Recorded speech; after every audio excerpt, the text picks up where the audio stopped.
Welcome to It's Your Life, Just Get It Done Now, with hosts Joyce Wheeler and Krista Nelson, who will empower you to live a happy, healthy, natural life.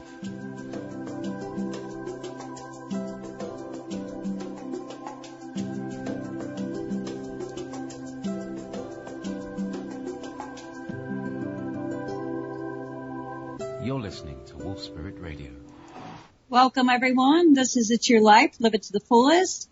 I am your host, Joyce Wheeler, and today is Friday, June 3rd, 2016. You're listening to Wolf Spirit Radio and Hacky Shack Radio.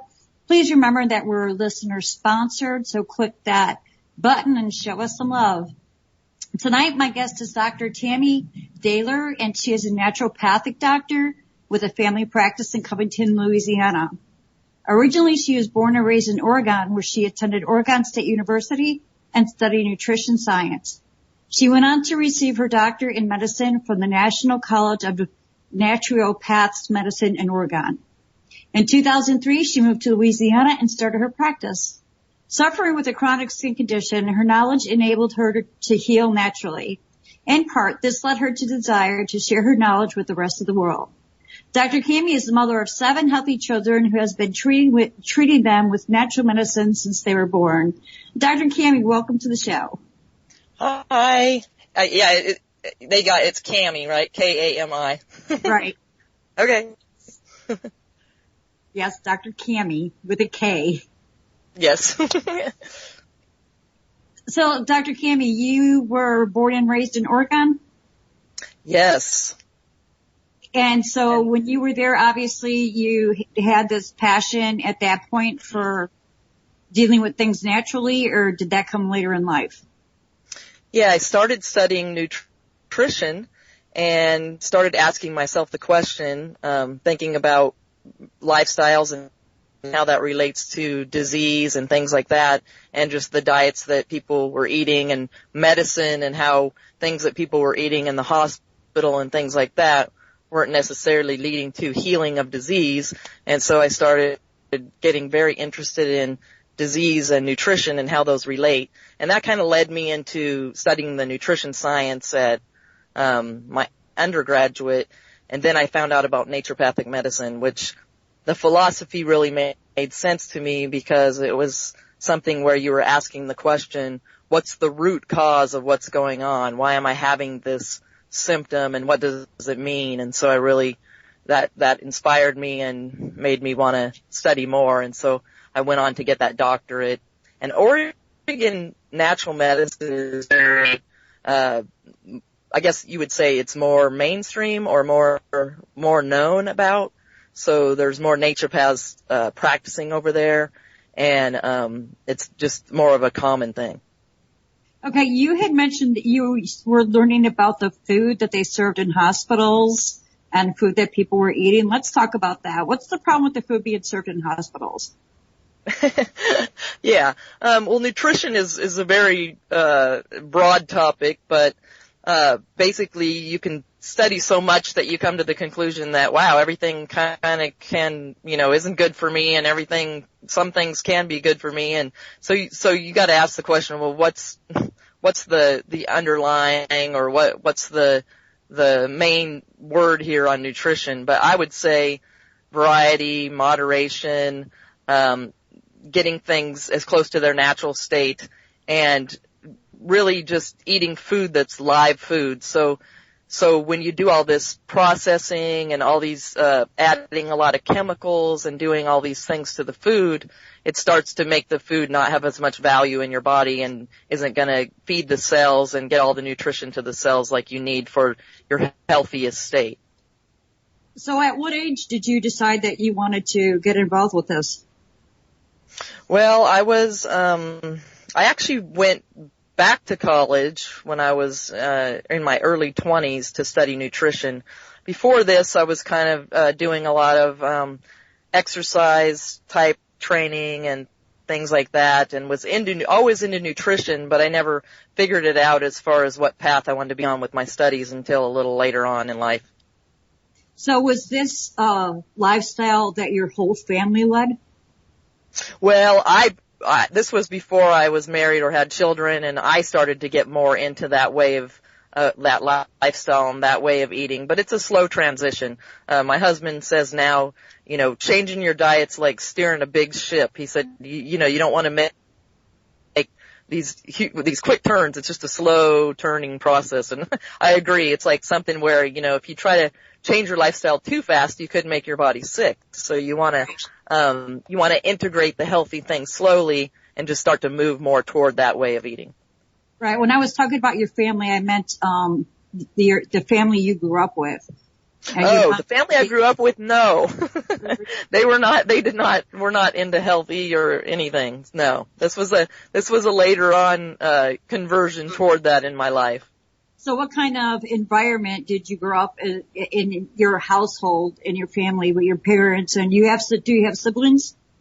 Yes, I have a couple siblings, 2 sisters, and I guess just like my dad drank a ton of Coke, and we ate a lot of like cold cereal type, my mom was very creative, and she made a lot of like fancy food and fancy desserts and things like that, but we definitely weren't like necessarily health oriented. My mom and dad are actually more health oriented now than they ever have been.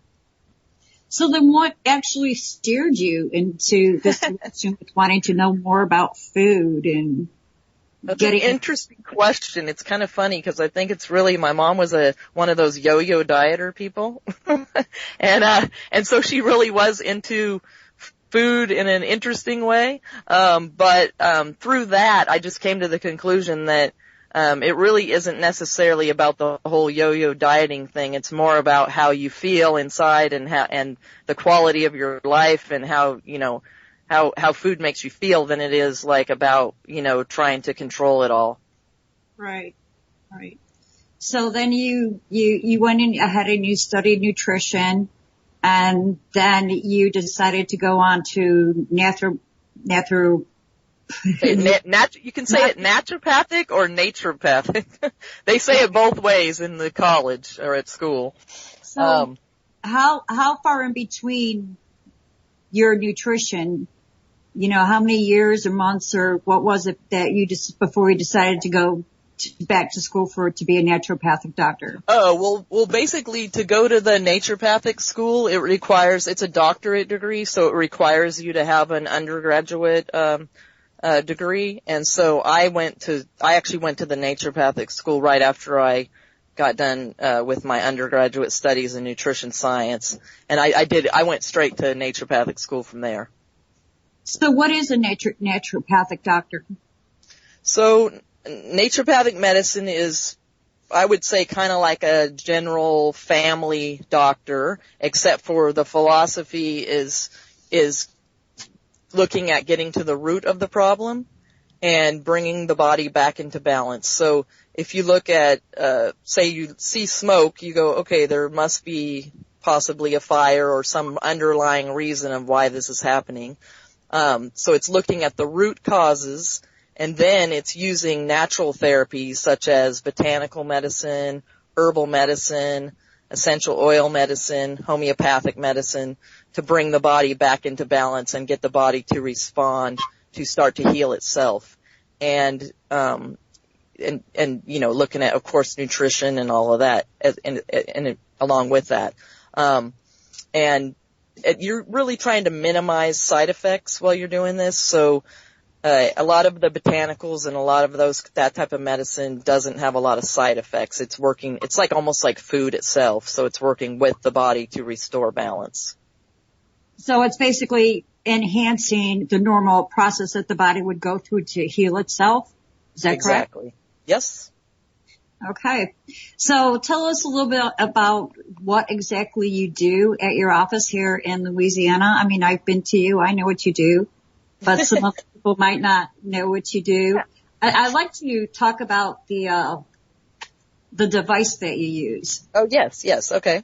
So it's pretty much a family practice. I see everything from newborn babies to, children with allergies, any kind of common cold. I see adults with all kinds of chronic or acute illnesses, so headaches and fibromyalgia and irritable bowel syndrome. Pretty much, you name it. I do a lot of those, and as I had said, I had healed my own self of, actually it was eczema. I had it ever since I was young and was able to use natural medicine to restore my skin to it's perfect now.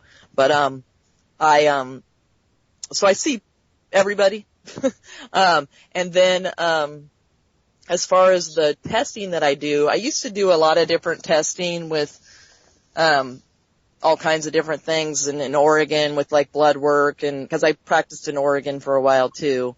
And I did all kinds of different tests, but I ran across, this was later in Louisiana, this testing that I do now that shows us a whole picture of what I would like to see in the office while the person is there. And it's based on, it's called Zyto, or it's called a galvanic skin test.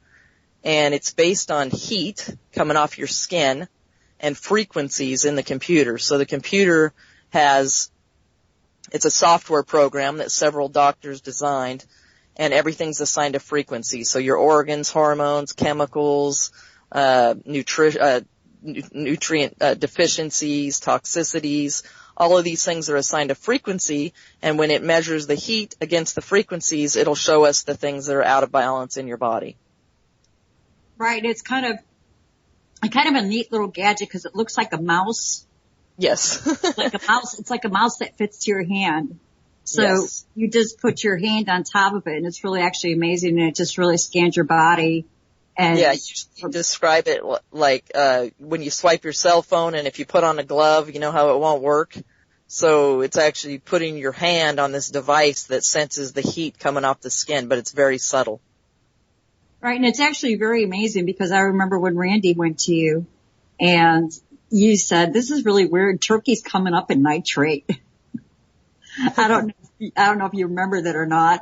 You see so many people, and we're like, oh, the turkey bacon that we eat. It's the only thing we eat that's not organic, and it has nitrates in it. Yeah. So that's just to tell you how sensitive this machine is to pick something like that up. Right. Yeah, because it can tell different food allergies too, and different things that you might be sensitive to, different organ systems that are out of balance. Like I said, if your hormones are off, all kinds of different things. Right. Now, you said you had eczema. My understanding of eczema is because the skin will actually detox the body. So my understanding of anything related to skin issues is related to the gut bacteria. Yes? That is definitely one of the components. Your skin is basically a reflection of what's going on inside of your body. So it being one of your big elimination organs, there are several elimination organs. One of your biggest elimination organs is your digestive system. So that's how you get out a lot of and our bodies are designed to really eliminate and get rid of toxins. But when those other organ systems get imbalanced or backed up, so to speak, like your liver, your digestive system, your lymphatic system, all the different organs that are supposed to keep you healthy and running, a filter in your body and keeping everything cleaned out. As those get toxic or backed up, you'll start to see that manifest in the skin. And, your immune system is actually, your digestive system is one of your biggest areas that your immune system works. So if the digestive system is off, it ends up affecting your absorption. It ends up affecting so many different things, aspects of other parts of your body. My understanding is that 80% of our immune system is located in our gut. Yes, you are correct. Right. So that's why.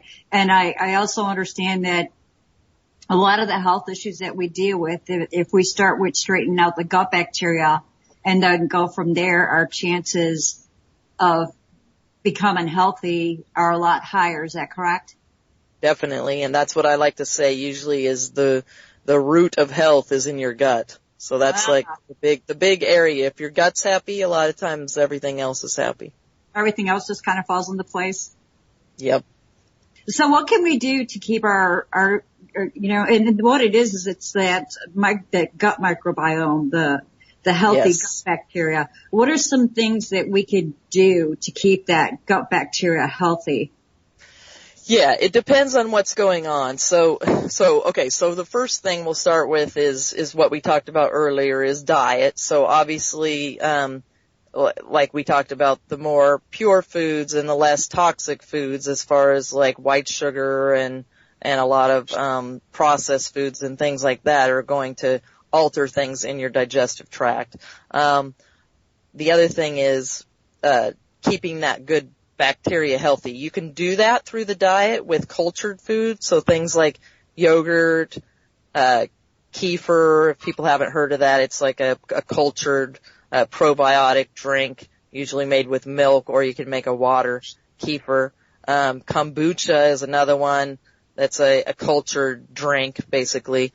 And sauerkraut, good old-fashioned sauerkraut. We don't have this in our diets as much anymore, so a lot of times we would recommend a probiotic. And the other thing that happens is, and probiotic would be a supplement that you would get from a health food store. The other thing that happens is all the different things that we are taking in. So when you have a course of antibiotics, it kills off all the good bacteria in there, and so you would need to replace the good bacteria. Even chlorine in the drinking water can kill off the good bacteria in your gut, or certain medications. So a lot of times, if you're not getting that in your diet, putting in that good bacteria would be a good thing. The other thing that happens is you'll get other insults that are causing problems and creating a situation in your digestive tract, like whether it be parasites or whether it be a yeast overgrowth.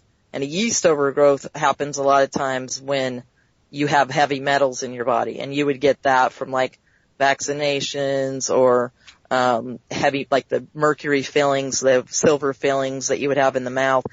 Sometimes what will happen is your body will create yeast to protect itself from the heavy metals, and so you can end up with that imbalance going on in the gut. So the issues can go kind of deep, but on a simple level, just dietary recommendations is one of the biggest things, and then those probiotics that we talked about. Now, if there's irritable bowel going on or some other, deeper thing, there's going to have to be some repair done to the gut, and you do that in different ways. Right. So with your eczema, what was your protocol to eliminate that? Yeah, that was interesting because that was kind of like through school and just, experimental stuff on myself. So I think if I would have had the tools that I have today, I was kind of doing this on my own. If I would have had some of the tools I have today, or someone else, another doctor helping me, I probably could have sped up the process. But really it was about healing my liver was a big part of it. And then learning some of the things that could be triggers. Like there's a couple things I still avoid because it would like put my skin into a bad place, and that is like Tide laundry soap and MSG. So that's my personal triggers as far as my skin, and I learned about that. But ultimately just healing my digestion and my liver was a big part. And the liver and the skin really go together as well. And if you have liver issues, a lot of times you'll have extra irritability, you could have constipation, you could have skin issues. Those are some of the signs of liver toxicity, or even like to the point of like fatty liver and things like that. Right. So, like, what are some signs that you have gut issues? And I'm sure that's probably extensive. But what are some signs? Yeah, but I mean, the typical, the normal stuff would be irregular bowel movements or not having bowel movements, chronic gas or constipation, diarrhea, any kind of reflux.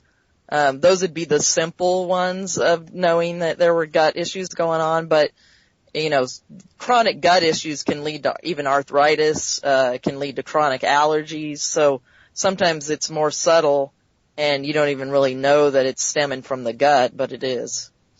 So what should we be tending to our gut bacteria on a daily basis, on a weekly basis?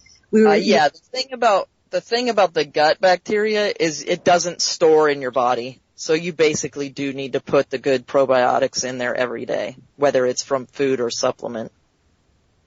So, for instance, you mentioned kombucha. So I brew kombucha. Okay. So, how much should I drink every day?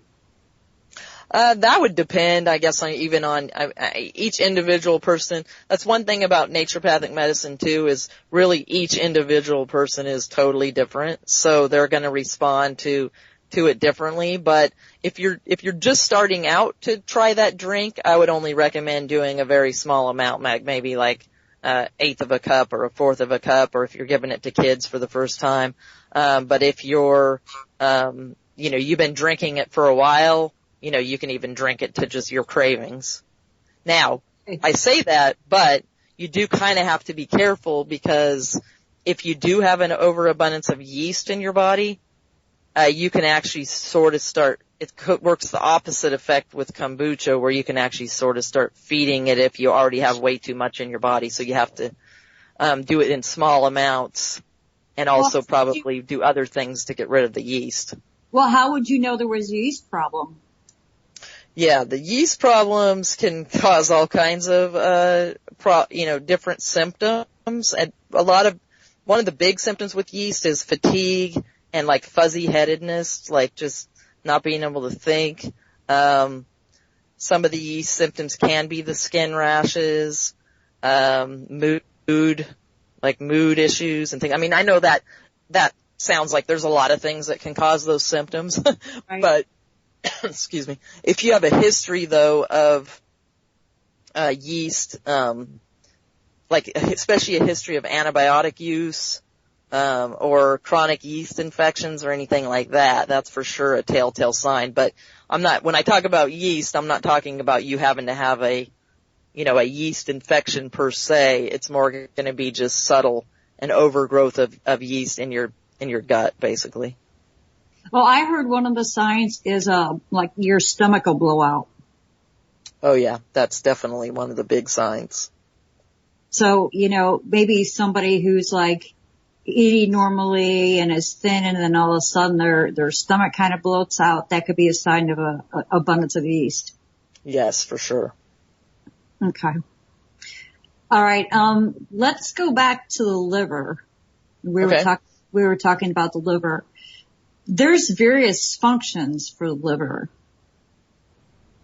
Yeah, the liver is actually one of my grow back. So I love it because it regenerates and it can grow new cells and new tissue.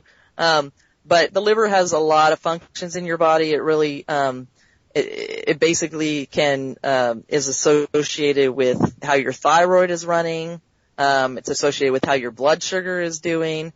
It's the organ that has to take care of all the chemicals in the environment. And it works like, if you think of like a car filter or something, of keeping the oil clean, it's like keeping the blood clean in your body. So your liver has a big job. And the other thing the liver does is it conjugates all the hormones and it breaks down the cholesterol. So the way I see it manifest in my practice, if people have liver issues, in females, a lot of times it'll manifest with the hormonal issues, and in males, a lot of times it'll manifest with like the cholesterol or those kinds of things. So it's interesting how that breaks down, but the liver has a big job. Right. Now, the liver, as you were talking about, helps with the hormones. Yes. So what can we do to keep our hormones in check?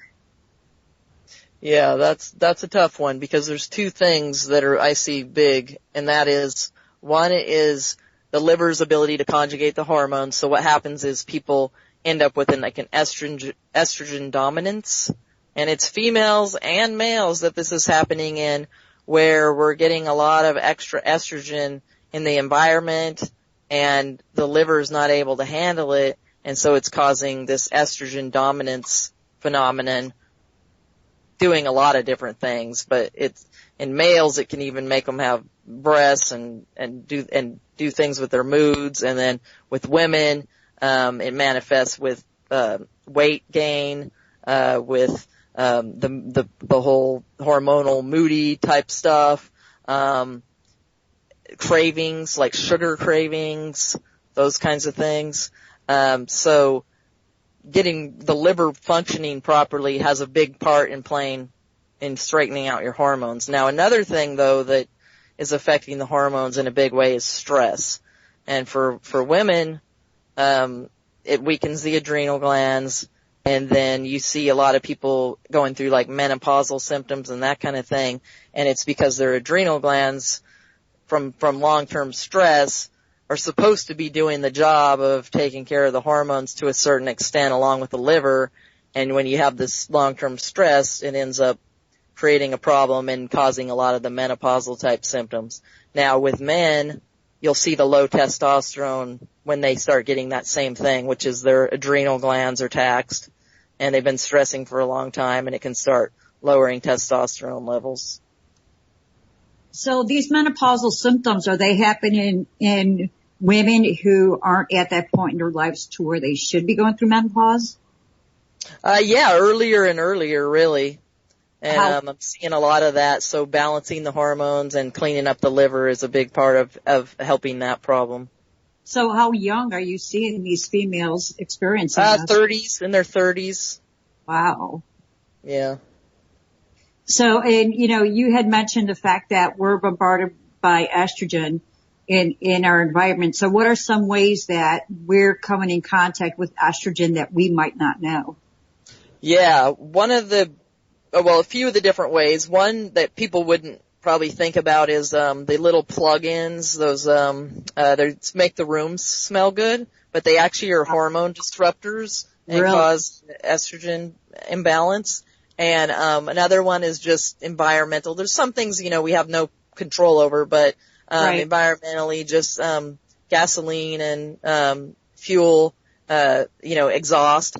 And then another one is in our meats, the way that the hormones in the if you're not eating organic or grass-fed meats, you're getting more estrogens. Another one is our water bottles. People get a lot of estrogen from plastics, and so if they're using just nothing but water bottles, the plastic water bottles, and especially if they've been like sitting out in the heat and they start to heat up, they'll actually get the estrogens into the water.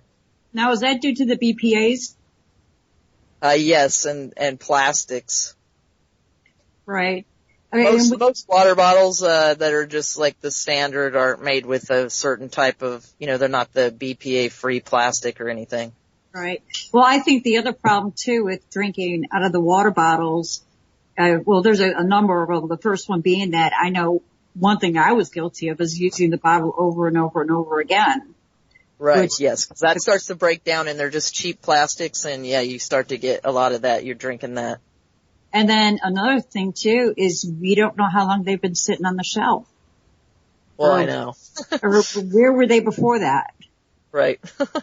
It's my husband the other day went to grab a bottle of water off the shelf at the store, and I said, "What are you doing?" He's like, "I'm getting water. I like the bottled water." I said, "You don't know how long that's been sitting there." You have Berkey at home. You have BPA-free water bottles that are, what are they, stainless steel? Yeah. He bought for water, and he's buying bottled water, and he knows this. It's hard it's hard because when you're out, a lot of times you just want to grab something. Right, it's a convenience. Yes, for sure. Here, so, I could just go ahead and do that. And, also the, glyphosate, which is the main ingredient in Roundup. Right. Yes, for sure. Big hormone disruptor. And unfortunately, you guys, this is not good information. I mean, it's good information, but it's kind of depressing information, is they're actually putting in the soy, they genetically modify it, so they're actually breeding Roundup into the gene of our food. And then the wheat. So this is another thing. If you're not getting a certain, like organic or wheat from another country. In this country, a lot of times they're actually dumping a bunch of chemicals on it right before they harvest it, 'cause it cuts down on, their machinery. It's like it cuts down on the, expenses, and also, causes it to die real fast so they have a better harvest next time. So the chemical companies, I guess, have convinced the farmers this is a good thing to do, but then we're ingesting all this, so it's not good. And, I just heard recently Jeffrey Smith was saying that glyphosate lasts in the ground for 22 years. Right. And the thing is too, is that people who are using Roundup, I mean, even if we're not, and our neighbors using Roundup, that's being carried airborne. So. Oh, I know. So we're all getting it all the time. So we all need a lot of help for our livers and to constantly be cleaning them out. Well, that was the next question I was going to ask is that, what's the solution? We're being bombarded by the glyphosate. So how can we deal with that so our bodies don't have an overload of these hormones? Yeah, I think that just in general, like you do need to keep the liver healthy, and you can do that pretty simply with a few different herbs. You can drink herbs as teas. You can also ingest them in capsules. Some of the ones that come to mind for the liver are dandelion. I mean, you've probably heard of milk thistle. That's what I take. Yellow dock.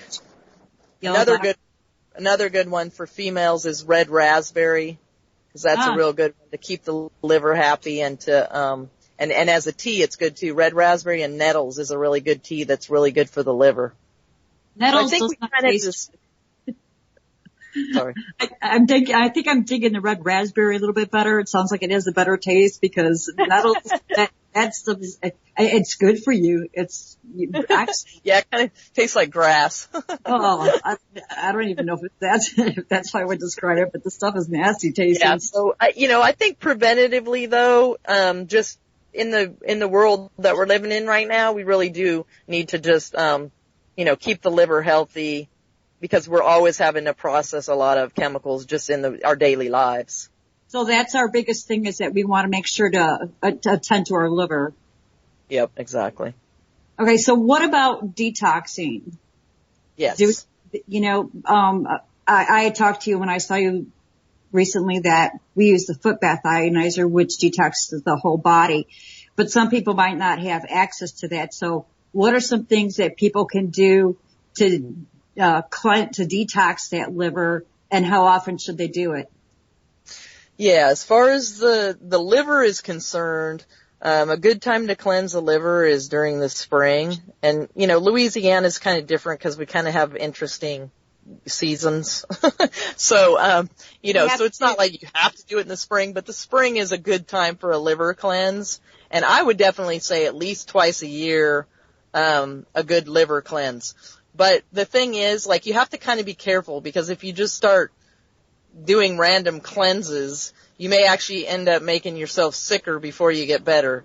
And there's kind of a law or rule of healing where things can get a little worse before you get better. If you want to think of it like this, like you have a room that you're going to organize and you're going to pull everything out of your closets. Well, when you do that, you're going to have a big pile of stuff in the middle of your room, and you got to put it all back. So sometimes when you start the process of detoxing, you're actually pulling everything out of the room, and then you're like, oh gosh, I feel sick, I feel tired, I should stop this.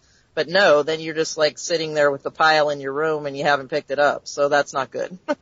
So if you start, isn't that a sign of detoxing though? I mean, doesn't that happen sometimes when? Yes, that's what I was saying is it's a sign of it getting worse before it gets better. It can be a sign that your body's just detoxing. So I'm just saying you need to stick with it, but also you kind of you need a little guidance, probably to know which pathways you should start with. And I mean, there's general rules you can kind of follow where, like, say you're not going to the bathroom, you're not having a regular bowel movement or regular bowel movements every day.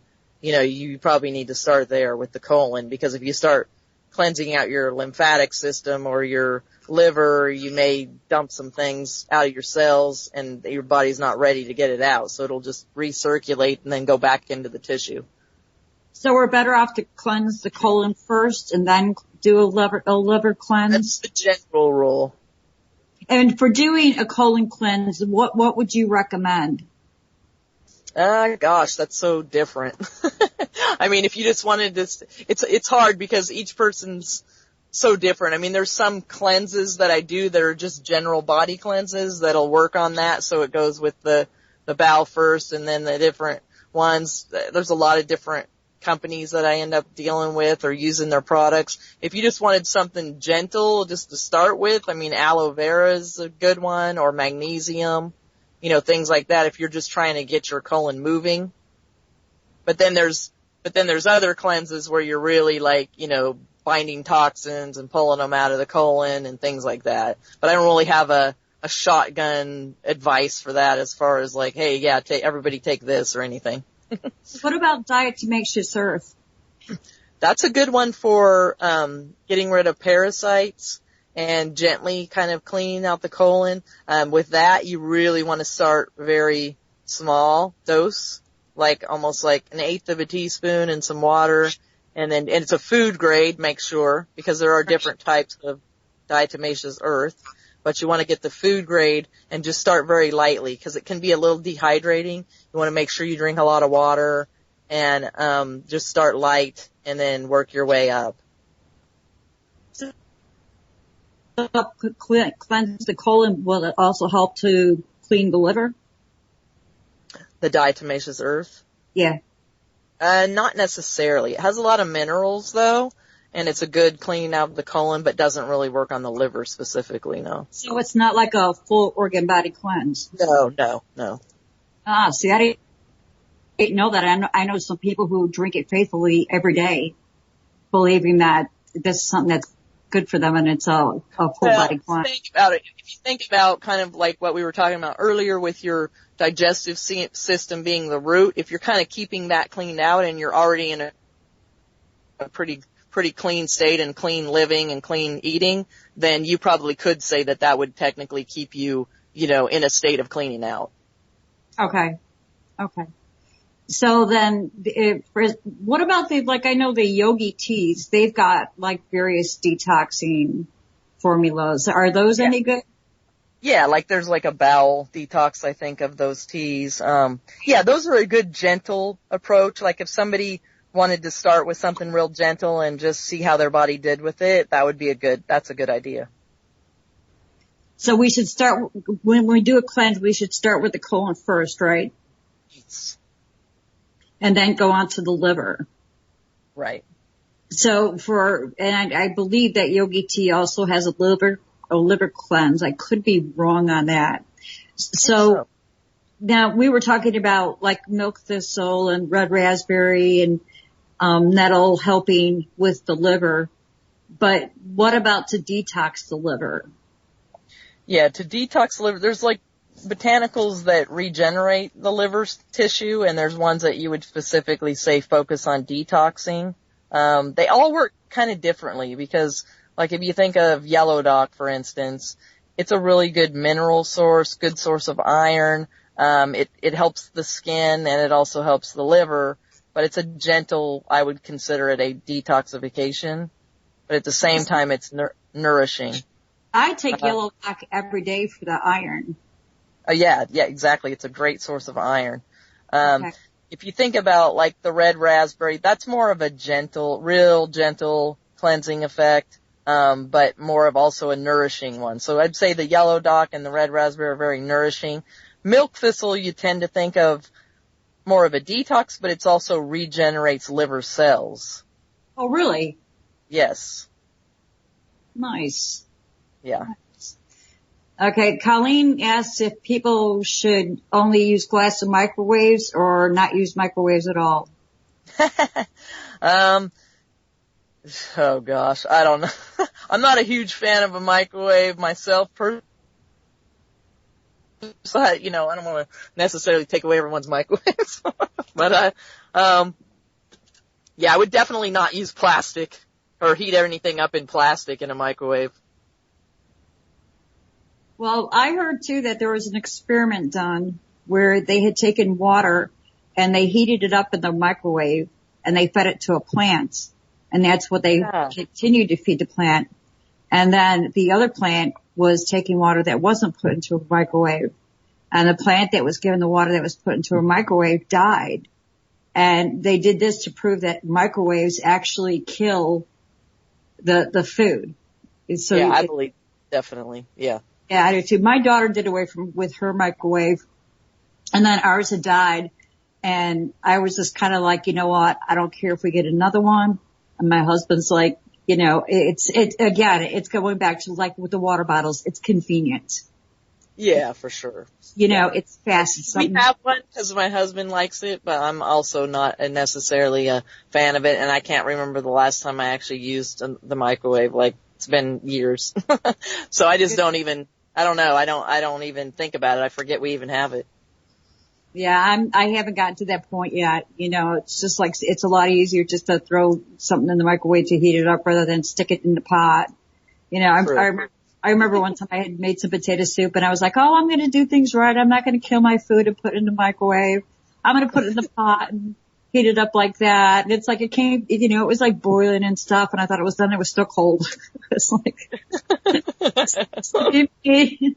well, I tried. But my daughter's gotten good to where she did away with her microwave, and even when she came to visit, you know, she had bought some frozen stuff, but she had some Amy's stuff that she bought.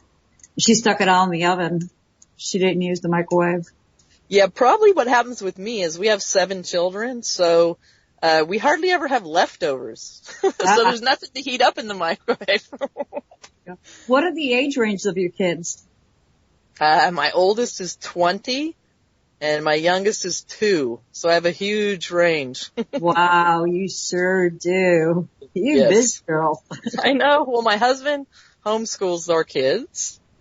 Awesome. And yeah, so that's been great. And the 2 oldest are at college and they're doing great. And so it's all been good. And I've really used only natural medicine on them their entire lives, and none of them have ever even had to have an antibiotic. So I think it's working good for them. Now, we use oil of oregano as far as, you know, our natural antibiotic. Is that what you use? I definitely have used oil of oregano. Tea tree is another one that's a good antibacterial. Rosemary is another one that's a good antibacterial. You're right, the essential oils as the antibacterials. Now, sometimes it depends on how strong of a thing's going on. A lot of times if it's an acute thing, you'll want to treat the immune system. A lot of times I treat internally as well with, like colloidal silver or olive leaf, or, I use homeopathic, so like belladonna. There's all different things that I use for, you know, just natural medicine as far as the acute stuff is concerned. All right. Now, like I said, we use oil of oregano, and I have heard that it's actually more powerful than any antibiotic man has created. What's your opinion on that? Oh, I've heard with oil of oregano that it actually, like a lot of cases of MRSA, which are antibiotic resistant, so they're finding that they can't treat it with antibiotics, have responded amazingly to the oil of oregano. So I agree. It's very powerful as an antibacterial. Right, but the thing with oil of oregano, the problem with antibiotics is they kill that gut bacteria. And my understanding is that oil of oregano does the same thing, even though not as much. I mean, I don't have people that I put on those kind of things for long, extended periods of time. It would only be, like I said, for a short period of time, and I haven't really found that it messes with the gut bacteria too much. Okay. So would you still recommend doing probiotics during taking oil of oregano, or after, or both? Yeah, usually in any kind of illness like that, I would say definitely do the probiotics anyways, just because it's going to boost your immune system of your gut. Yeah, makes sense. That would be one of the treatments to do during a time of illness like that. Right. You mentioned a couple times during our conversation about homeopathic medicine. What makes that different from neuropathic medicine? Well, homeopathic medicine is based on taking usually an herb, botanical, or a mineral, and you dilute it, and then you give it to treat. But it's based on a philosophy of, say I I take a poison oak and I dilute it down, and then I actually give you that to treat your poison oak. So it's kind of almost like an immunization as far as the philosophy is concerned, but you're giving the thing that would cause the symptom in a higher dose to treat whatever's going on. I never knew that. So like belladonna is actually toxic in a large dose, but when you dilute it down, it treats bacteria, it treats ear infection, it treats fevers, it treats all kinds of things in a very minuscule dose. Speaking of herbs, are you familiar with comfrey at all? Yes, I love comfrey. I've used it for all kinds of things. Definitely wound healing. It's works phenomenally. Broken bones even. It'll work. I actually had a personal healing with comfrey. One time I sprained my ankle really badly and I was supposed to be in a wedding the next day, and I was just like, oh no, what am I going to do? So I was like praying about it, and I went and I got the comfrey and put it on my ankle, and I was miraculously healed. I seriously could jump on it the next morning, and I was in the wedding.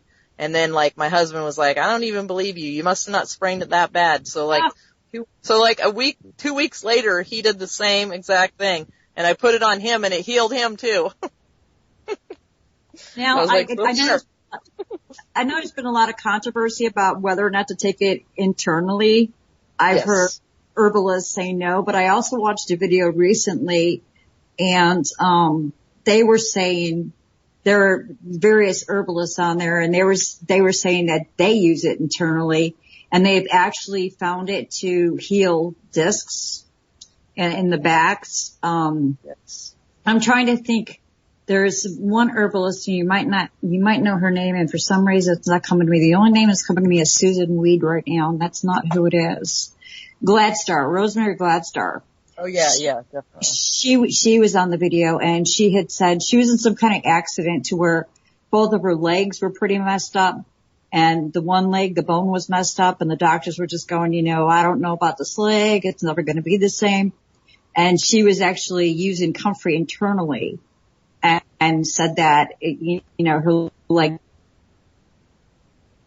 they were explaining to the various ways to comfrey internally to other people and about all the benefits it actually has. Have you heard that, or have you used it internally? I have in my practice. I think a lot of the old school doctors were using it more internally. And I mean, I think it's phenomenal for that type of healing, and really there's nothing out there that I know that would match it as far as that. So I think it's safe, but it definitely needs to be done with supervision and, just in the correct dosages. Caution. Now, is there anybody that shouldn't use comfrey? Like, if they have high blood pressure, if they're pregnant, nursing?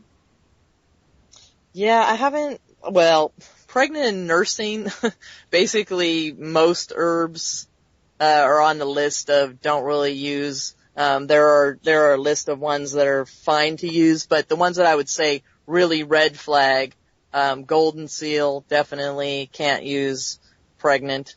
And you would put comfrey on that list to be conservative, and there's a lot of them that are on the list of, to be on the safe side. They don't really want anybody using hardly any herbs when you're pregnant or nursing. However, things like the red raspberry and nettles I was telling you about is excellent for pregnancy. Ginger is excellent for pregnancy for like preventing, helping with the nausea and things like that. Peppermint tea, a lot of the teas and things that are just like foods are going to be fine. I've heard too that, fenugreek is good for women when they're pregnant. Yes. Or just when they're lactating. I know it helps with producing lactating, sure. There's a few things that'll help that are herbs that'll help the milk, give you a big milk supply. And there's actually an herb, sage, just the garden herb, that will actually help dry up the milk if you're wanting to do that, if you've weaned or whatever and you're trying to dry up the milk quickly without pain. And then fenugreek's one, even certain things in your food too, oatmeal, soy, non-GMO, is good for making your milk increase. All right. Okay, so let's see. We're going to be taking a break soon. Let's talk. One thing we didn't talk about is you are a midwife. Yes. I'm not practicing right now. I practiced for about 12 years and delivered lots of babies, and it's something that I loved to do. I'm kind of glad that I'm not, just because it's just I have a different thing going on in my life right now and a very full practice, but I enjoyed when I did it, and it's a beautiful thing to be at somebody's birth, and I really, I personally had my babies home births, and I love the, natural childbirth, option. I wish I would have done that. I did with my first one, I did take something just to ease the contractions, which really didn't do squat. So for the next one, I was like, no, forget it. I don't want anything. But my water broke and I wasn't dilating, so they went and gave me something. But with my last one, I was blessed and didn't have anything. And the nurse kept asking me, are you sure you don't want something? Are you sure you don't want something? And I was kind of like, yeah, I kind of want to hit you right now. Leave me alone. I pretty much when I'm in pain, just leave me alone. Yes, let me deal with it. I'm good. But it's something that can be very beautiful, and just being fully present, and you feel so good afterwards too. You probably noticed that when you had the natural birth. Oh yeah, with my last one, I was like, can I go home now? It's like, okay, I came here, he's fine, I'm fine, can I go? And they were like, no, you have to stay 24 hours. Well, I kept bugging them so much that they let me go before the 24 hours. Yeah, well, you actually get those natural endorphins. If you don't have the medicine, your body's able to release those natural endorphins. So you actually afterwards, you feel like $1 million. Yeah, and he was the endorphins, huh? Sorry, I lost you for a second. I didn't hear you, but, that was probably exactly what it was. That's what gave me all that energy when I went home, was those endorphins. Huh, I didn't know that. Now, I think there's something that they did give me after I had him, which I had with the other two, and it made me cold, it made me shake. Oh, yeah. And I really didn't like that, because I remember when I had gotten the doctor bill from my last child, I was showing these drugs on there. And I'm like, what is this? I didn't have any of this stuff. And they were like, it was like, oh yeah, after the end, and it had something to do with hormones. But yeah. I didn't like it. It gave me a really, really bad feeling. But right. Okay, so we've got about 4 minutes before we have to take a break. Cammie, do you want to give them your contact information? If anybody, do you do consultations over the phone? Yes, I can do those. My contact information, you can call, which is 985-867-9933, or you can go on the website, and you can actually make appointments on the website, and it's natural, like NATURAL, family care, CARE.com. And then an email, if y'all just have a question, you want to email me. I do get a lot of emails, so it might take me a bit to get back, but it's drkami77@yahoo.com. Let me just read that back to you. I'm typing it up in the chat. Okay, great. Use DRKIMI. No, it's my name. It's DRKAMI. Dr. Cammie. Yes, 77@yahoo.com. I thought you said KI. Oh. Okay. Transposing letters. Okay. All right, good. All right. I think we'll go ahead and take a break. You're listening to It's Your Life, Live It to the Fullest. I'm your host, Joyce Wheeler. Dr. Cammie Dehler is with me. Today is Friday, June 3rd, 2016. You listen to Will Spirit Radio, Haggy Shack Radio. Please remember we're a listener-sponsored station, so click that donate button and show us some love. We'll be right back after this music break.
And you are back. Thank you. Welcome back. I am here today with my guest, Cammie Dehler. Cammie, are you back with us? Hello, Cammie? I may have lost her. Hello? I may have lost her, Joyce, so I'm going to try to get her back. Okay. Because she's not showing. Yeah, I didn't see her either, and I just thought, well, maybe that's just how it is.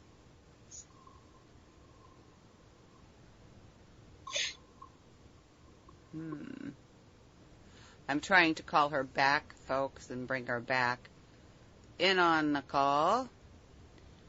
And it looks like it's doing something, but she's not answered yet. Hi. Can you hear me? I hear Yep. you. Okay. Okay, Cammie, welcome back. Okay, this part of the show, let's discuss essential oils, because that's something else that you deal with, yes? Yes. Okay, so let's talk about, considering it's summertime, let's talk about some essential oils that are good for summer, like what we could use externally, internally, and how we should use those. Yes. Okay. So let's talk about cooling things to help keep us cool in the summertime. Okay. Sounds good. There's certain oils that you can put on topically, and there's, ones that you can ingest. Ingesting oils, I do use a certain company that I trust the quality and the purity. And so those are the only ones I really recommend as far as ingesting. And that is Young Living, is the name of the company. But one of the ones that you can use either externally or internally for cooling is peppermint. Peppermint is one that you can even use it if you have a fever to actually, in a child or in an adult, to actually bring down a fever. It's very powerful as far as cooling the body. So Yes, keeping the body cool. I just want to say that we have used it for bringing down fevers, and it works. Yeah, it's amazing. Peppermint is also very good for allergies. It's very good for digestive problems. Now, peppermint is not one that you want to put directly on your skin. Usually it's considered a hot oil, so typically you want to use a carrier oil like a coconut oil or an almond oil or a olive oil to use to put one drop. With essential oils, you don't need a whole lot, so because they're very concentrated, and so usually you only need a very small amount. I usually do lemon drop in my water every morning, and I love it. It keeps your body alkaline. It keeps, which an alkaline system is a very good thing. It's preventative for cancer, and they say really no disease can live in your body if your body's alkaline. So lemon essential oil ingested is very good for alkalizing the body and also for keeping the liver healthy. And it was one of those, it's an easy, gentle thing that you can do. A lot of people will just squeeze lemon into their water, just buy a lemon from the store and squeeze it into their water. I prefer the oil, it's a little more powerful, and then even the way it tastes, it's kind of less soury than the lemon. Another thing, actually an easy trick you can do, and people kind of naturally do this, is cucumbers in water. You just slice cucumbers and put them in water and drink cucumber water, and that'll actually cool down your body core.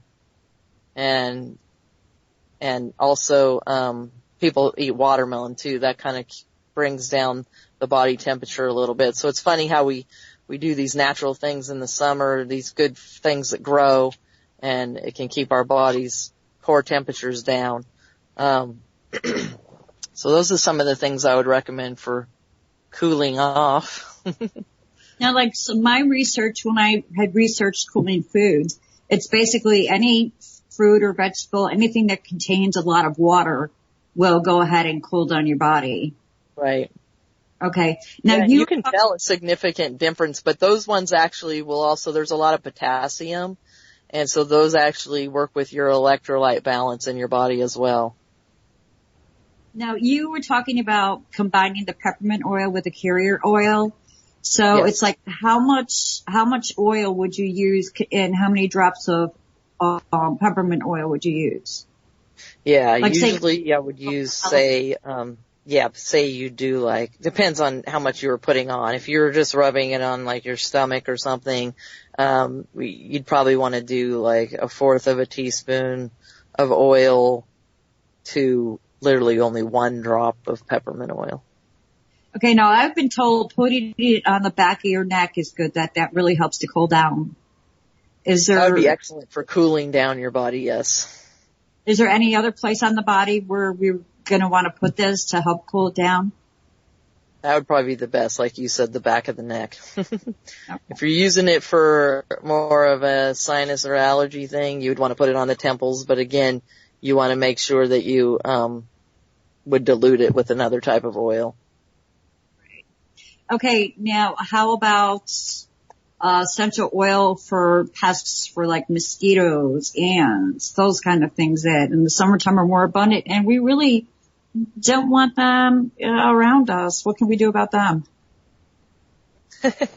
Yeah, one of the big popular essential oils for that kind of thing is citronella.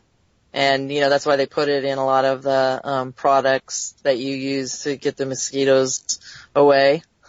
And so citronella is a very big one. And you can diffuse it in your environment, and that'll keep the mosquitoes away. Or you can make like a topical lotion with it. Another one that actually does that people don't think about is actually sage essential oil. That's another one that can keep the pests off of you. Lemongrass is another one. There's quite a few actually that will work to not only keep the pests away, but also you can use them if you actually get like a bug bite or a mosquito bite. Lavender is an excellent oil that actually, if you get a mosquito bite, you just put the lavender on there and it usually will take any kind of swelling right away and take away the itch and everything. So it's really nice.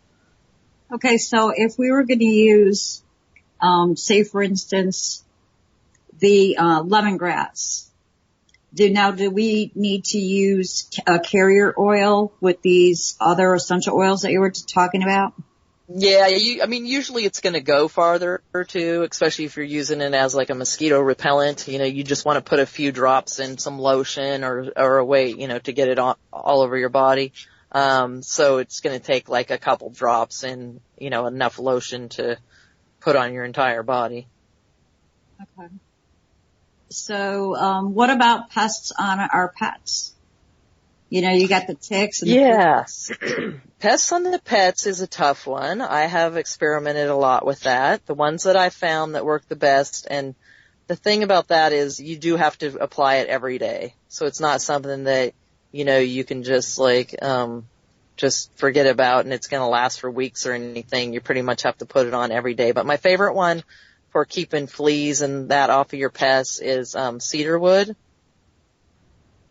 And lemongrass actually does too, so cedarwood and lemongrass are two good ones for that. Now your pet's also going to smell like the oils, which isn't bad. It's a good thing. But the pet also will notice that, these oils are being put on them. So they'll get used to it. So if they act kind of strange at first, typically what I've found is it kind of calms them down because they're also oils that kind of de-stress them a little bit. So it'll calm them down, and then it'll also help prevent the fleas and things from getting on them. Another one that I like with pets is the lavender, and that's really for calming them down too as well. So with the ones to keep away the pests, how would we use them? Do we have to use a carrier oil with them? And usually with a pet, I would just dump it straight into your hand and then just like rub it all over their skin. Okay, so there's not necessarily any place in particular, like the ears or, kind of have to rub it all over their body. But, yeah, put it in near their ears underneath, but you kind of do have to put it all over their body. And, this would be a pet that you've already, because it's not necessarily going to kill the fleas, but it would get the fleas to maybe move out eventually. But it'd be nice to start with a pet that was already had the fleas off of them, and then you're doing it as a preventative so that no fleas are jumping on them. Right. So like at the beginning of the summer when it first starts getting warm, when we know these things are coming around, we should just go ahead and put them on our pets. Yes. So, obviously dogs and cats the same way, or cat because it's smaller. Does the size of the animal? Yeah, cats are hard because they just so they don't like you doing stuff to them, usually, But, what I do sometimes with my cats is I would just because their thing is, it depends on your cat. I mean, if you have a cat that's going to sit there while you rub them down with essential oils, then, you have that kind of cat. But, my cat, I just have to dump a few things on his back real quick as it's running away. So, it kind of depends. Yeah.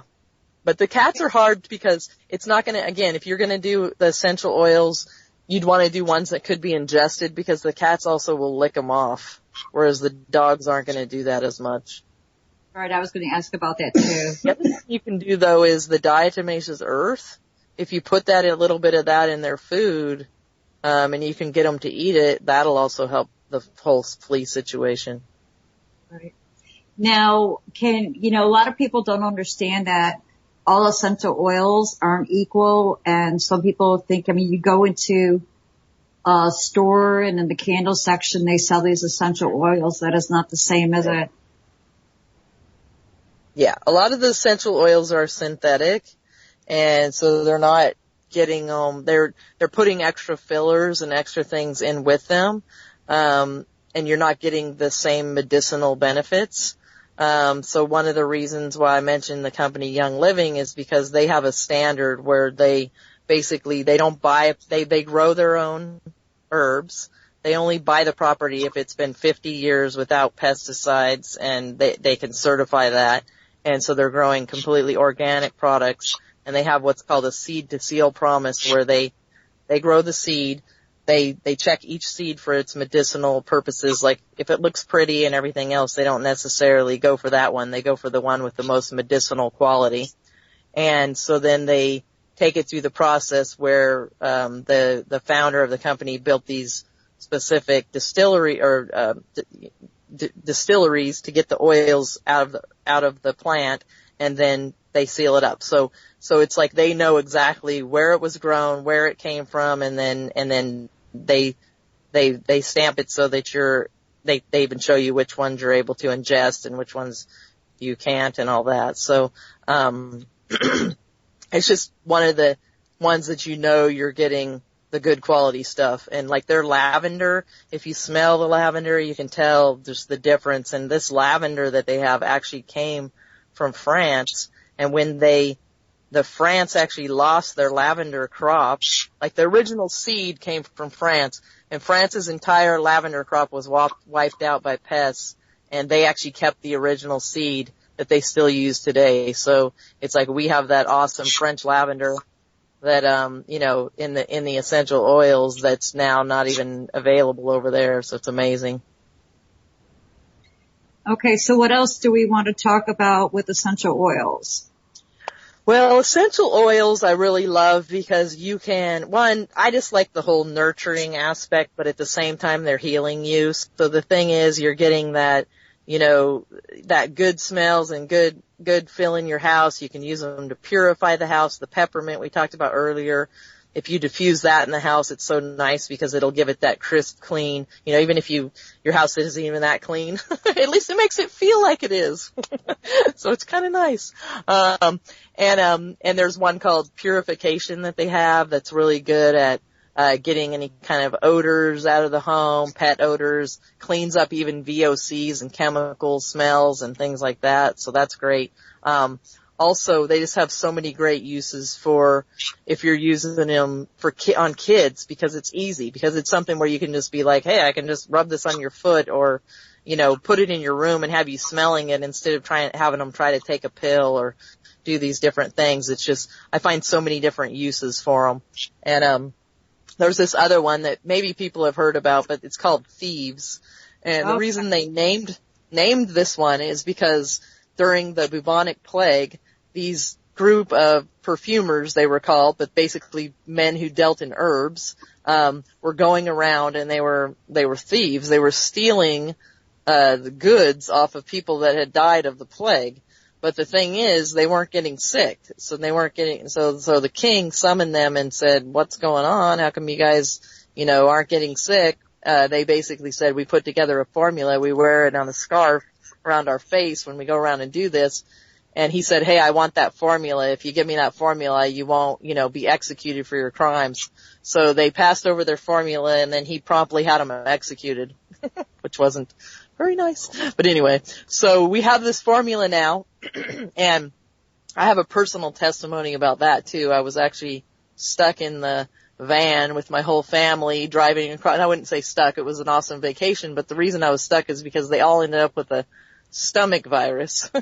And we're driving across the country for 8 days, stuck in this car, for 8 hours a day, and I was like, I can't get sick, so I was driving, and I had a tiny bit of that with me, and so I rubbed it all over my chest while I was driving, and I got home, I never got sick being stuck in there with that, and everybody in the whole all 7 of them went down.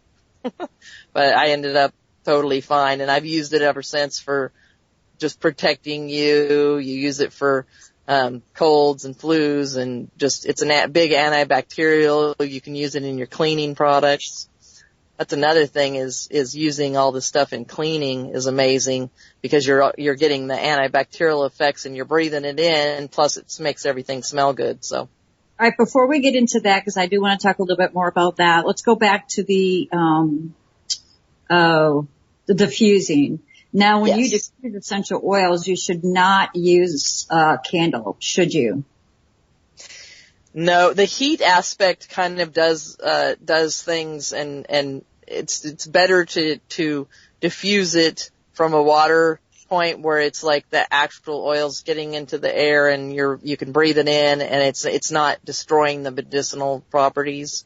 And definitely better, if you're making a pure, I'm not that versed on candle making or anything. I mean, if you're making like a pure beeswax candle or something, I would still say the beeswax itself would be better to inhale than any kind of essential oil, because you're just changing the whole property, and it's not going to be the same. Right, exactly. So now, what are some of the best essential oils? I know you mentioned some of them, but what are the best essential oils? Let's say for cleansing the air, because we know that the air inside the house is more toxic than the air outside. So what are some oils that would be good to use to clean the environment? Let's say somebody's, really sick, they have the flu or something. What do we want to diffuse so that the rest of the house doesn't get sick? Right. So that would be a good one. The one I mentioned, Thieves, and also one called Purification.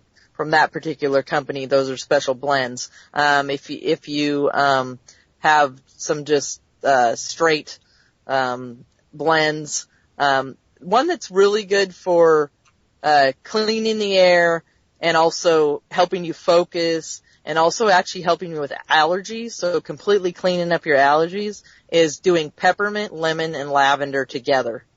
And that component is known as an allergy balm, and that'll clean up the room and also clean up in your sinuses and help prevent allergies at the same time.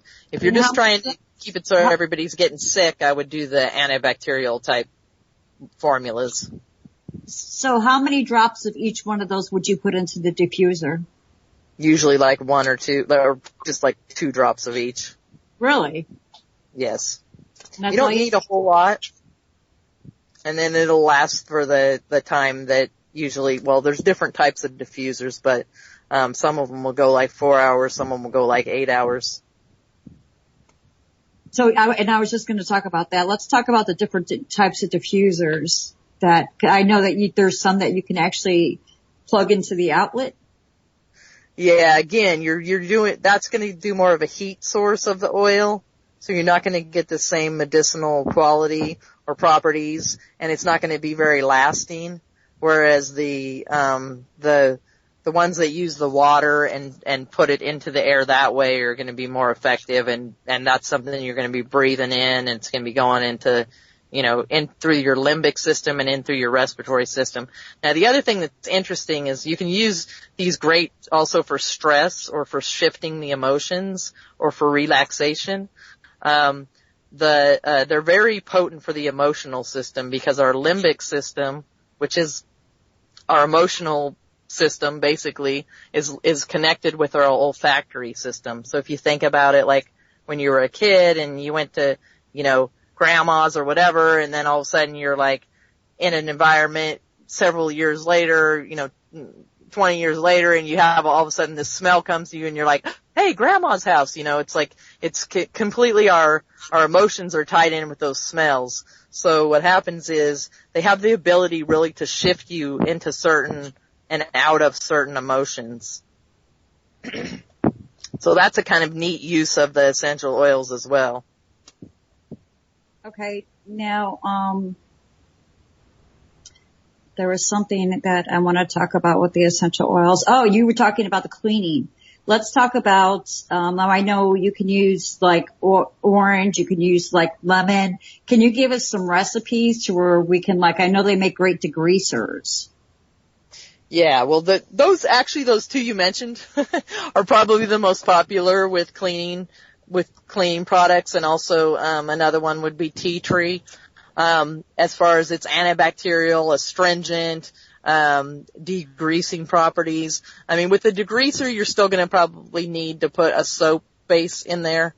So if you're making your own, a lot of times I do I either do an enzyme based cleaner and then I add the essential oils to it, or I'll just do a soap based, where I use my favorite, whatever it is, and then add the essential oils to it. And usually with that, you're going to need, if you're doing say a spray bottle or that size, I don't know what size, or a water bottle type size, I guess, or a little bit bigger, you're probably going to do more like 5 drops of each of the oils that you're using, but then you can that lasts, and so you can just keep using that same bottle until the bottle's gone. Now, I've heard people use it that it makes a wonderful degreaser for the ovens, countertops. Oh yeah, definitely. And I'm thinking, was it somebody else mentioned, I was having a conversation with somebody else earlier, and they were saying that somebody that they know does not use any laundry detergent. They actually use alkaline water and essential oils. Have you heard about that? Wow, no, I have not tried that. I definitely use essential oils with my laundry, but I've throughout the years I've done all kinds of different things with laundry, including making my own laundry soaps and different things. So I've kind of just put together my own little formulas here and there. But I haven't tried that. Yeah, I haven't tried the alkaline. Do they have alkaline water? Just how do they do that? Hooked up to their whole house system or something, or how are they? That's what I was kind of wondering too, is how is this person doing this? I don't know. It's interesting.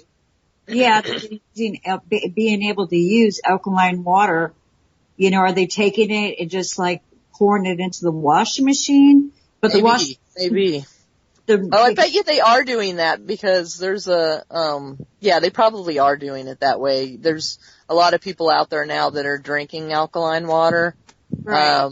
There's different systems that, are out there that, that will run it across plates and create an alkaline water. So it's kind of like that same thing I was telling you earlier about how the lemon will alkalize your body.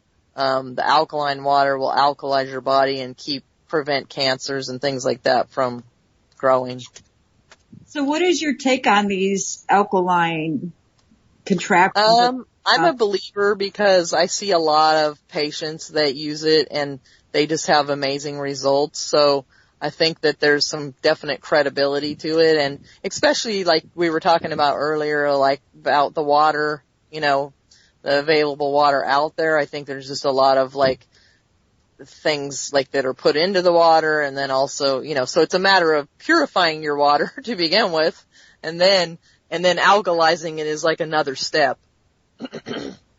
Right. Okay, so let's see, where else can we go with the essential oils? So what other kinds of products things do you use essential oils for in your home?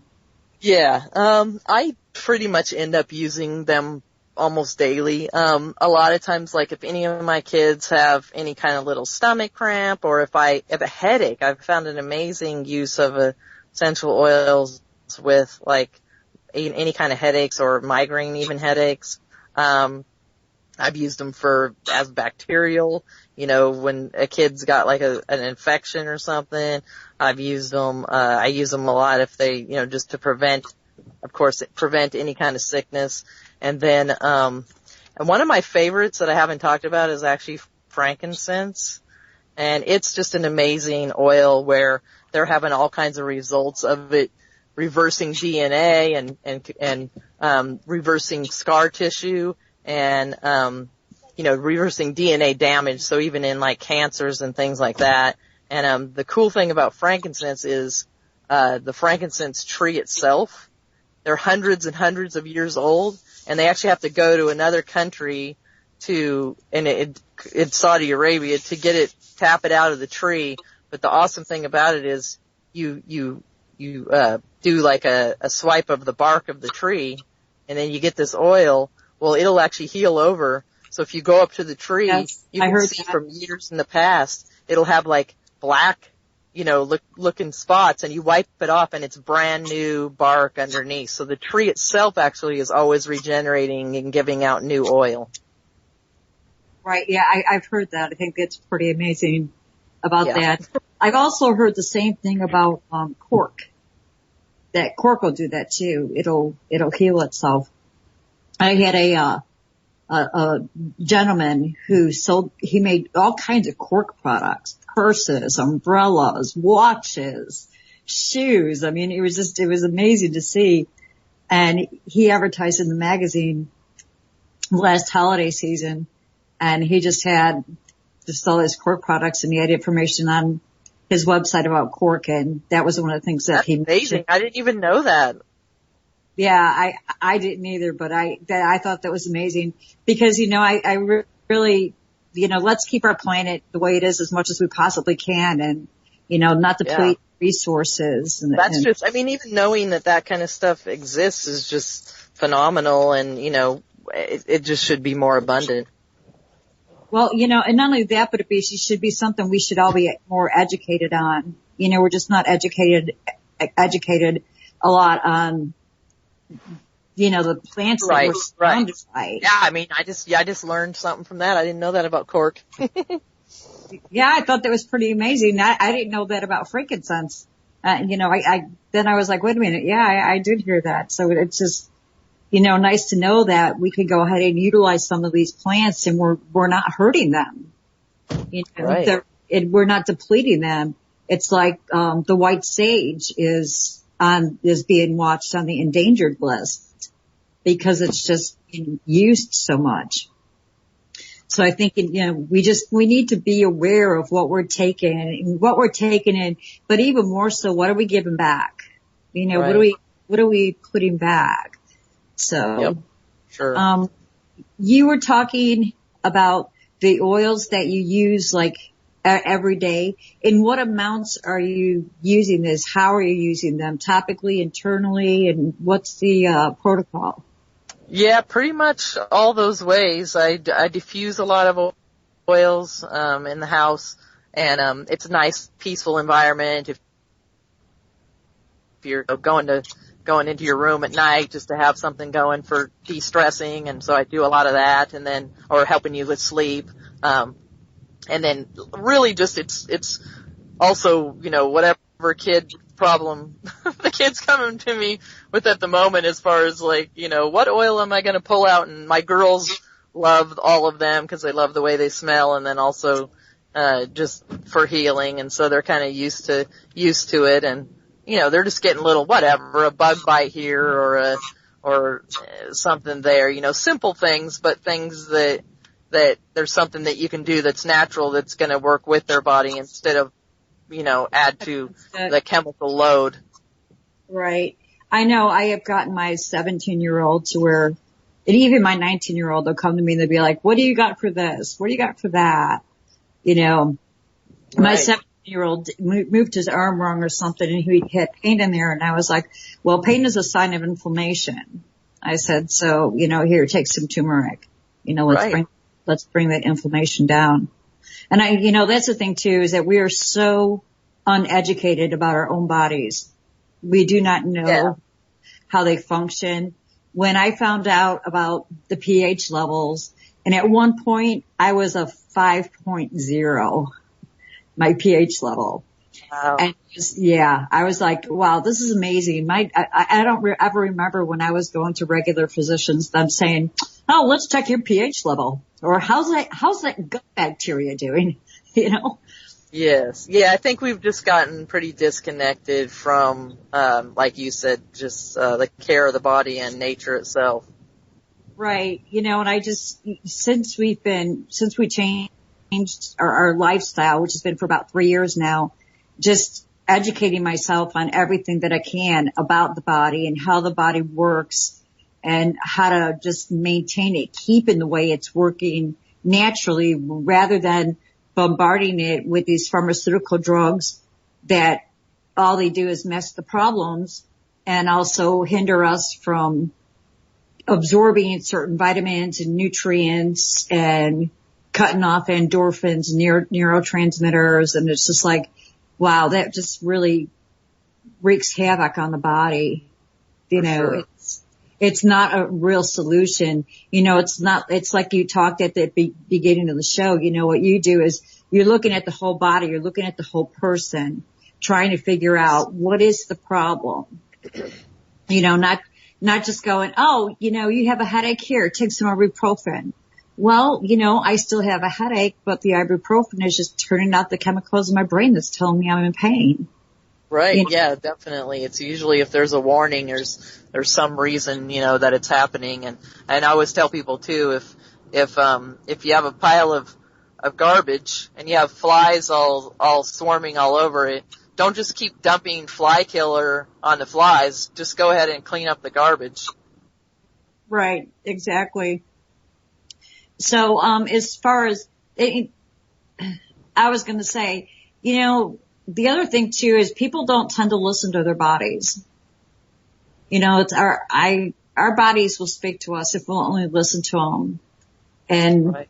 You know, it's like we're talking about, you know, you have a headache or like with my son, you know, he's saying that his arm hurts when he's like, well, it only hurts when I do certain things. And I'm like, well, still pain is a sign of inflammation.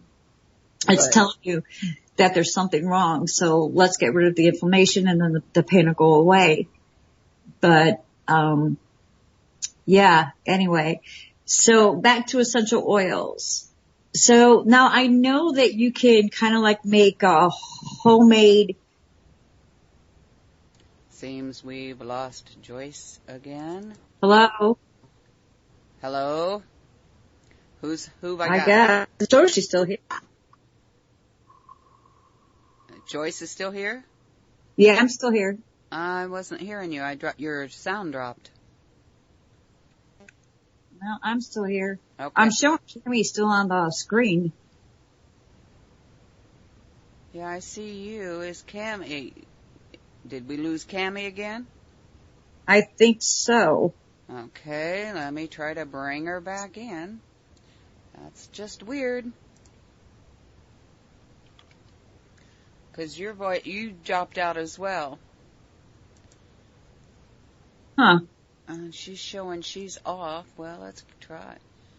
Yeah, she's showing she's disconnected or away or something. Because it's not letting me add her. Let's try it and see.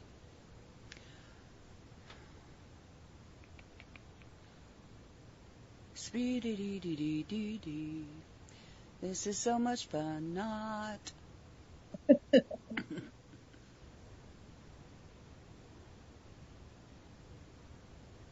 She using a cell phone? Yeah. Yeah, she got stuck in town, so she had no choice. Yeah. And apparently wherever she's at's lost its signal. Well, and she's not too far from me. I don't know exactly where, but we're in the same town. Huh. Because I was trying to get her to come over, you know, I was like, well, why don't you just come over here and we could do the show from here? But I guess she was with a friend who was having some emotional issues. Oh. Okay. Well, if you want to keep talking, I'll keep trying to bring her on. Otherwise, we're just going to sit here and bitch about the internet. Well, this part of us will. Oh. I just texted her and I haven't heard back from her. She hasn't said anything. Let me see. Yeah, like I said, it could be she just doesn't have a signal right now. Yeah, I'm asking her if she's still there. Let's see what she says. Or her battery died, or Oh. who knows? Yeah, that would really stink. Yeah, well, I would say suck, but okay. Okay, wait. She said it's storming. She lost connection. No, we're in the same town. It's not storming here. Well, you all down south, I'm telling you, you have weird storms. As I know, when I lived in Florida, it might be pouring rain in the front yard and not a drop in the back. Well, you know, I've had that happen when I lived in Chicago, though, too. Really? Yeah. Yep. She said it's working. Okay. Well, as soon as I'll keep an eye on her, her little thingy here on Skype, because right now it's showing that she's away. So as soon as she comes back on, I can bring her in. But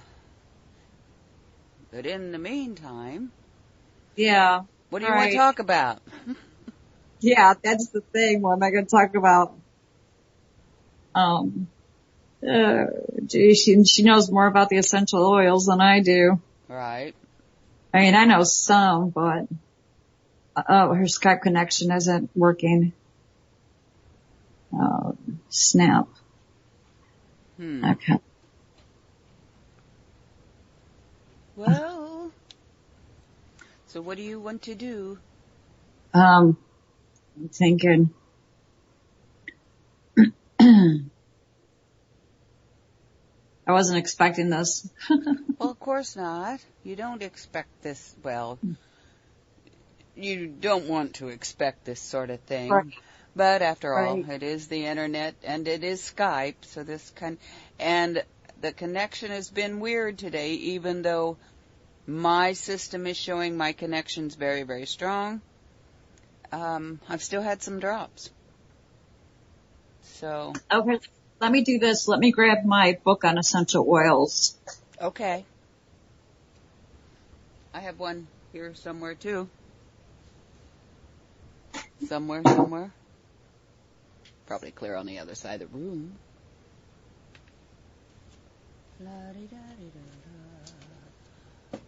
I've got mine right here. So let me see. Because I wanted her to talk about a first aid thing. So let me see if this book has. Oh, you mean like a kit for a first aid herbals? Yeah. Well, there's a basic care kit. There's also a basic travel kit. Those are first aid.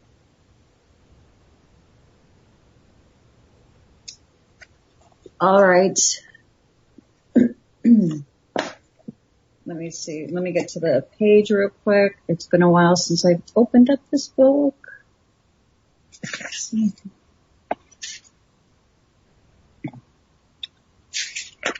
Okay, you still there? I am. Okay. Am I still on the air? You are. Okay.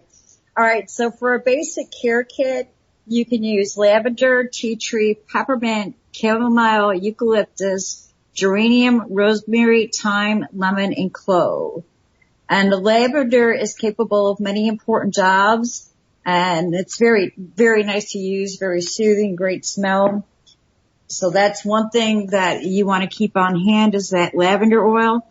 And I know, like, my daughter has anxiety and panic attacks. And one thing you can do, like, if you feel anxious or panicky, you can just go ahead and smell it.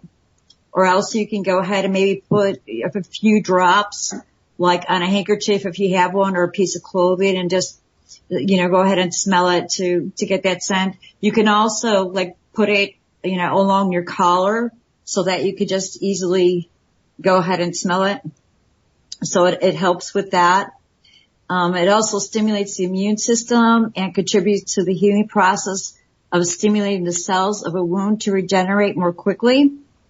Although it's not known specifically as a circulatory stimulant, lavender oil certainly seems to alleviate the effects of clinical shock and is a mood tonic and antidepressant. So it helps to heal with psychological shock of injury. It also has a multitude of other qualities which make it a truly indispensable oil. So another thing that you want to have in this basic care kit is tea tree, which is also known as melaleuca. And it has an antiseptic action, and it's thought to be 100 times more powerful than carbolic acid, and yet it is non-poisonous to humans. The Aborigines have been using this oil, the tea tree, in their medications for centuries, and today tea tree is the subject of a great deal of international research. Its impressive antiviral, antibacterial, and antifungal properties make it useful in a wide range of conditions. It is used in the treatment of candida and all sorts of infections for ringworm, sunburn, acne, athlete's feet, toothache, among other things. Now, again, with the tea tree oil, there are some oils that are fine to ingest and oils that are not. And it's talking about the toothache. So I'm thinking that you could probably go ahead and just rub it on the outside of wherever the tooth is hurting, because it will just go ahead and absorb into the skin. But again, I mean, that's something that's worth doing some research on to find out about the consumption. I know that Feather Wild is an herbalist, and she has been saying throughout this conversation that herbalists say not to ingest essential oils. But personally, we have ingested them. And I think, just like with herbs, it's a matter of being cautious. It's a matter of knowing the essential oil or the herb that you're ingesting, because certain herbs ingested can also be dangerous, just like certain essential oils can also be dangerous. And to know how to do them, like with essential oils, Dr. Cammie had mentioned using a drop of lemon in the water, but you could also use some of them in capsules with the carrier oil and take it like that to ingest it. So again, it's a matter of doing our homework, getting to know about these things and how we can use them to benefit our body to the utmost. And again, here's peppermint. Peppermint, one of my favorite essential oils that has been used by many ancient cultures, including the Egyptians, Chinese, and the Native Americans. No doubt because of its extremely useful health-promoting properties. It's an excellent digestive. It helps the respiratory system and circulation. It is anti-inflammatory and an antiseptic. These qualities make it a good oil in the treatment of indigestion, flatulation, bad breath, flu, varicose veins, headaches, migraines, skin irritations, rheumatism, toothache, fatigue. It even keeps mice, fleas, and ants away. Now, and that's one thing too I want to say as far as the peppermint oil. It will help to keep a lot of the bugs away. They don't seem to like it. I remember one day last summer, I went outside to mow, and even as the sun goes down here in Louisiana, it's still very hot and still very humid. So what I did is I used peppermint oil on myself for two different things. One, so that I would feel cool and I wouldn't feel all sweaty and hot, which it really helped. And the second was to keep the mosquitoes off of me. So what I did was I anointed the back of my neck, which is I took just a dab of oil, put it on my finger, rubbed it across the back of my neck to keep me cool. No, excuse me. And then I just, kind of put some here and there, like on places where I was sweating. I knew that the mosquitoes were prone to bite me on. I just kind of put it on those places to avoid, and it did work. So peppermint oil is really good. Chamomile. Now I know as far as the herb go, chamomile is known as a very gentle herb, and it's known as a children's herb because it's very good for calming them down and also for any kind of digestive issues, a stomach ache and things like that. But there are several types of chamomile essential oils. And chamomile German is an excellent variety, and its beautiful, deep, dark blue color due to its high esculin content comes as a bonus. Another excellent variety is chamomile Roman. It's particularly good for the treatment of nervous conditions and insomnia. So although chamomile is antibacterial, antiseptic, and disinfectant, it is more valued for its anti-inflammatory properties. These apply to internal conditions like rheumatism as well as to external inflammation. Chamomile is indispensable if you have children because it can be used for teething troubles and in the bath to ease nervous and teach knees. Okay. Chamomile is used for the treatment of burns, including sunburn, psoriasis, eczema, asthma, hay fever, diarrhea, sprains and strains, nausea, fever, and all nervous and depressive states. Its diuretic, sedative, and calming properties make chamomile an extremely desirable oil. For kicking the tranquilizer habit, it is invaluable. And in anorexic, it is extremely helpful. As if this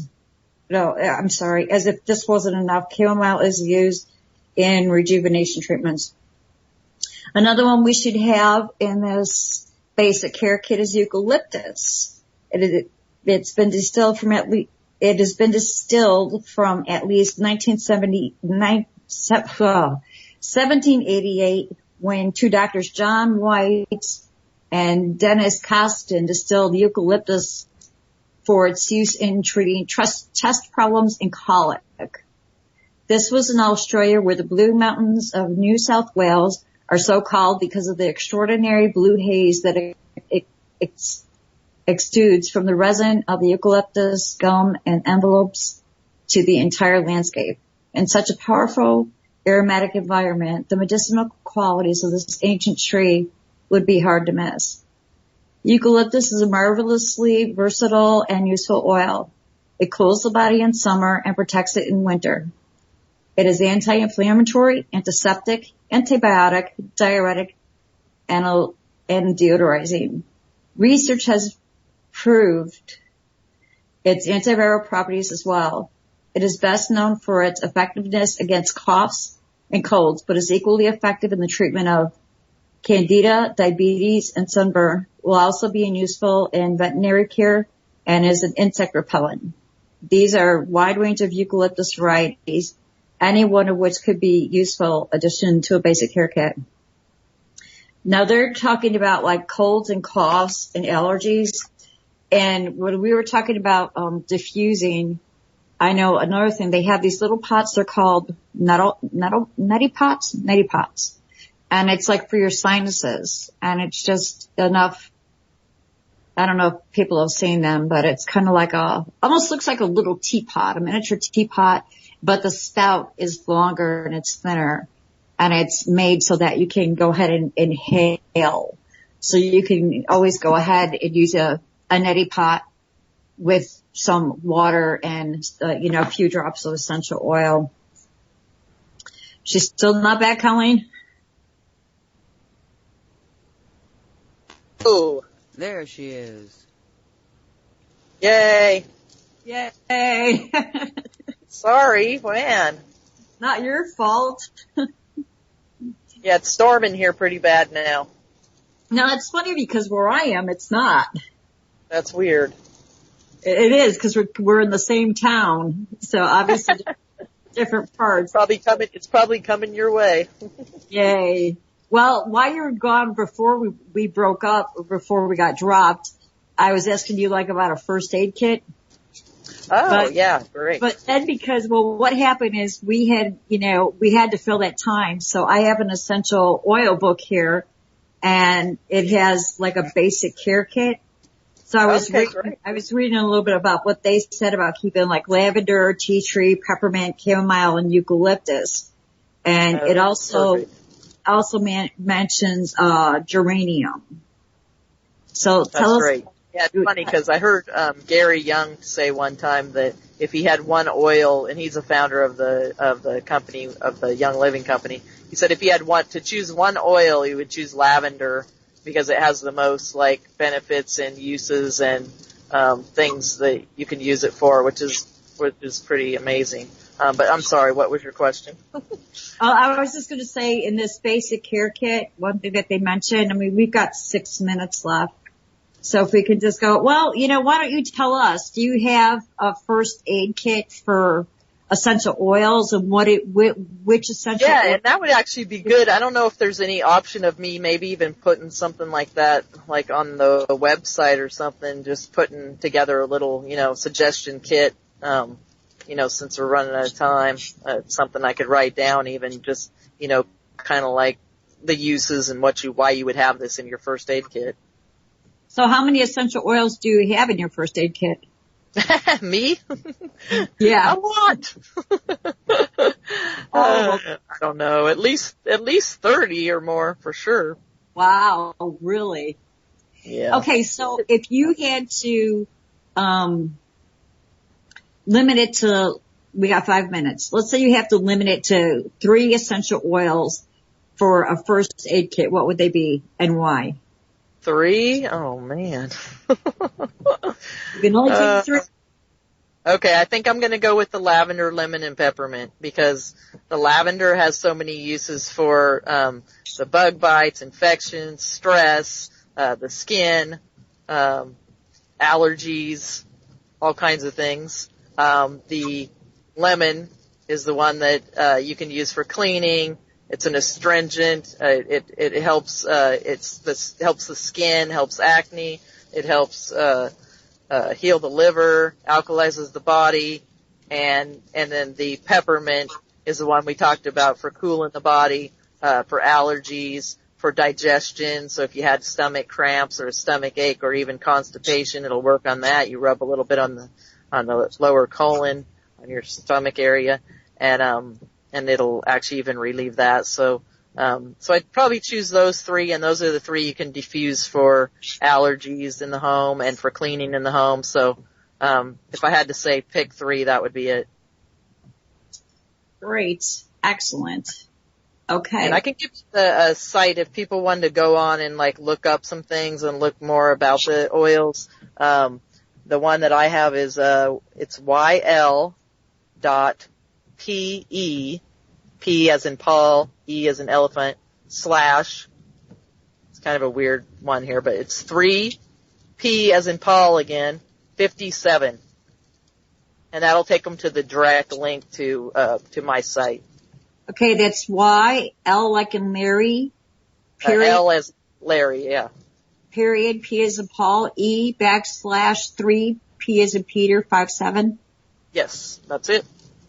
Okay. So, and that goes to That goes to the Young Living website, so they can go on and check out some different things. Okay. All right. So let's go ahead and, I'm talking with Dr. Cammie Dehler.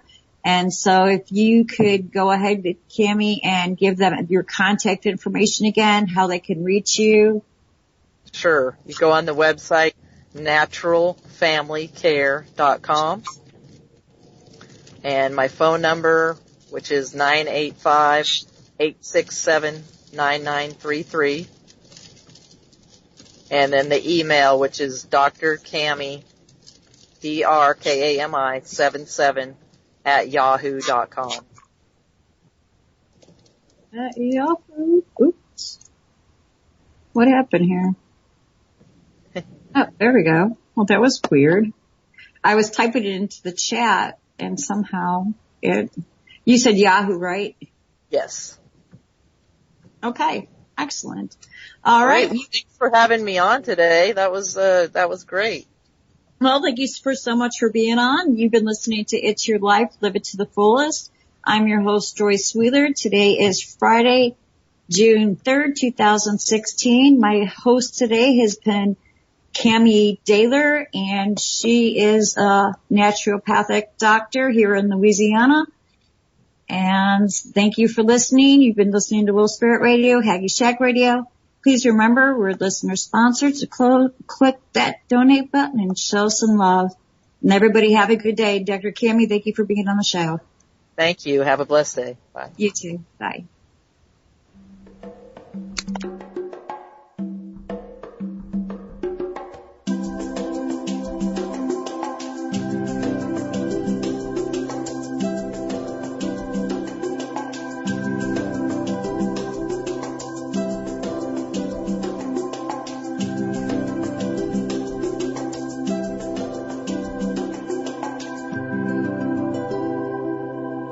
You're listening to Wolf Spirit Radio.